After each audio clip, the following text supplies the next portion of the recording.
Hi guys, it's so good to be back here again. Thank you so much for always being here. I really appreciate you. And don't forget, this is Saffron Media, and we are here to give you trending, exciting, reliable, and authentic happenings in Nigeria and more. And guess what?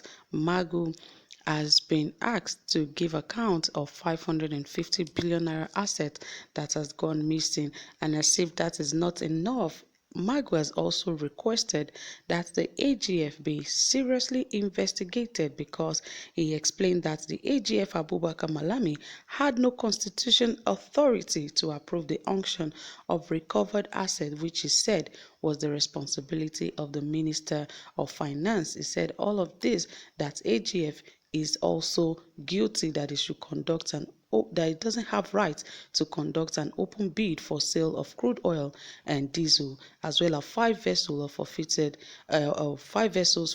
by illegal bunkering operators to the government. And all of this I'll be bringing to you shortly. It is very, in fact, if you have to sit back and relax and enjoy this, because there is a lot more than meets the eyes. Okay guys, before we dive right into the details of the report, if you haven't subscribed, please ensure you hit the subscribe button immediately, and also don't forget to give this video a thumbs up and turn on your notification bell. All right, let us dive right into the main details of this. It is a long ride, but I want you to sit back, relax, and enjoy this, because this is exactly what is happening in the life of Magu, and now Malami has been dragged right in. Okay, a prior presidential panel which investigated the suspended acting chairman of the Economic and Financial Crimes Commission, Ibrahim Magu, indicted him. A report published by the news agency of Nigeria has alleged. The report, according to NAN, noted that the embattled EFCC boss have been unable to account for the interest generated from 550 billion naira cash recovered from 2015 to 2020. The panel is separate from the panel led by a former president of the Court of Appeal, Justice Ayo Salami, which is currently probing Magu and other top officials of the agency. The chairman of the previous committee was Alhaji Abdullahi Ibrahim, and the member were DIG Anthony Ugbizi, a member from Federal Ministry of Justice, Moladi Dongodaji from the EFCC, Hassan Abdullahi from the DSS, an unnamed member from the Office of the Accountant General of the Federation, Chinedu Ifedura from the NFIU, while Mr. Kazim Ati-Tebi served as the secretary. The committee report, it was learned that because the basis of the setting up of this Salami-led panel, the report titled Final Report of the Presidential Investigation Committee on the EFCC Government Recovered Assets and Finances from May 2015 to May 2020 was obtained by the federal government-owned news agency of Nigeria.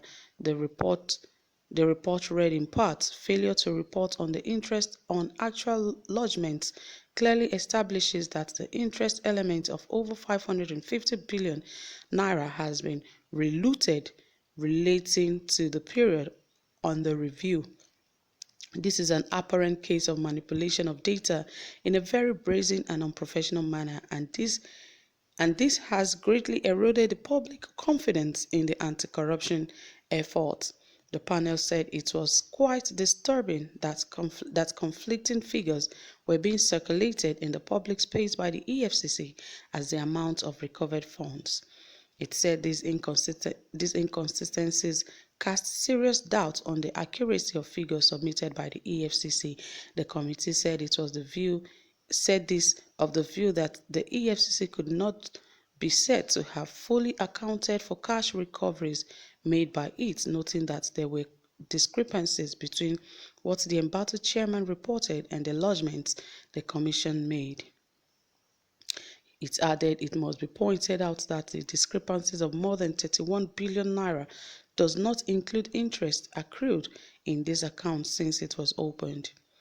It therefore casts serious doubts on the credibility of the figures and means that substantial amount of money has not been accurately accounted for. Nan observed that the report has also confirmed the concerns of public about contradictory recovery figures emanating from Magu. The Presidential Committee on Audit of Recovered Assets revealed how the investigative report on EFCC activities by the Nigeria Financial Intelligence Unit exposed acts of corruption and money laundering against some EFCC officials, including Magu. The report has shown that a particular bureau de change owned by Ahmed Shanono, linked to the acting chairman based in Kaduna, has more than 158 accounts and has been receiving huge sums of funds. The committee accused Magu of paying a prominent Lagos-based senior advocate 28 million naira. The panel accuses the suspended EFCC boss of using the pastor Omale to launder funds abroad. Omale's name was uncovered through an investigative report on EFCC activities by the NFIU. According to the report, the unknown clergyman is alleged to have bought a property on behalf of Magu worth 573 million naira in Dubai, United Arab Emirates. As an unknown pastor, the NFIU report shows the huge movement of funds ranging from 573 billion to 128 million and 40.40 billion naira. The report said also gathered that efforts have been intensified to expose the real identity of the pastor with a view to arraigning him for prosecution if found culpable. Meanwhile, efforts to reach the said pastor to get his reaction were not successful. Several calls made to his mobile phone were not answered, while the text message sent to him had yet to be replied as of 12:52 a.m. The committee accused the suspended EFCC boss of mishandling the probe of a former Minister of Petroleum Resources, Desiani Alison Madueke. The suspended EFCC boss was accused of failing to cooperate with authorities in the United Kingdom to facilitate effective prosecution of the case. The report read in part, in the Desiani Alison Madueke case, the acting chairman is failing to further cooperate with the UK NCA National Crime Agency to enable them to charge a former minister to court in the UK. The acting chairman, despite his knowledge that Mrs. Alison Madueke will not be extradited to Nigeria until after her trial in the UK, has consistently been accusing the UK government on the pages of print and electronic media of not wanting to extradite her to Nigeria.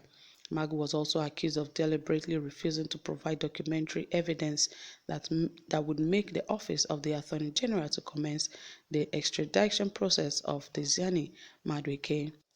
And also, Magu has also called that the Salami-led presidential panel to investigate the alleged sale of recovered assets by the Office of the Attorney General of the Federation and Minister of Justice.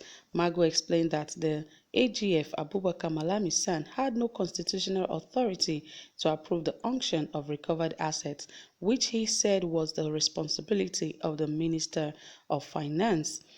We also gathered in a report published on July 11 two separate approvals granted to an auctioneer by the AGF to conduct an open bid for sale of crude oil and diesel, as well as 5 vessels forfeited by illegal bunkering operators to the government. But Magu, who spoke through his lawyer Tosin Ojaomo of Ojaomo Chambers on Saturday, stressed that the Justice Minister had no power under Section 174 of the 1999 Constitution to dabble into assets management, adding that the law only empowers him to institute and undertake criminal proceedings. He attributed his client's travails to detractors who he said were not comfortable with the fact that he, Magu, was remitting money directly to the federal government coffers. Asked if he was demanding a probe of the AGF for alleged involvement in the sale of recovered property, the lawyer said, "Yes, I'm calling for it. I'm calling for a probe of the AGF." Ladidi Mohammed, head of asset recovery management in the office of the AGF, should be brought to the panel to tell Nigerians how much they have managed in terms of assets.